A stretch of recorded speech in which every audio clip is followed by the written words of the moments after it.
Hi, I'm Isaac. I'm a welding technician at Hydram Engineering. At school it was electronics that led me to practical work. I studied maths and physics at A-levels because I thought they would be useful for the jobs I wanted to do. I did some work experience which involved welding and I really enjoyed it. I found a 2-year apprenticeship with Hydram, which was great. I even won Apprentice of the Year. Since then, I have been fully employed by them and I've even started a high national certificate in engineering. Hydram manufactures sheet metal work components and assemblies. That can mean anything from welding nuts and clips onto products to assembling multiple subparts for larger companies who are making trains and excavators.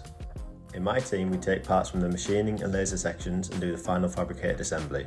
I like how varied every job is. Some are really challenging and you need to think, others you can do straight away. I often end up asking people with more experience for advice. We all help each other out. If you're more of a practical thinker, then you should have a look at apprenticeships. There are lots of opportunities.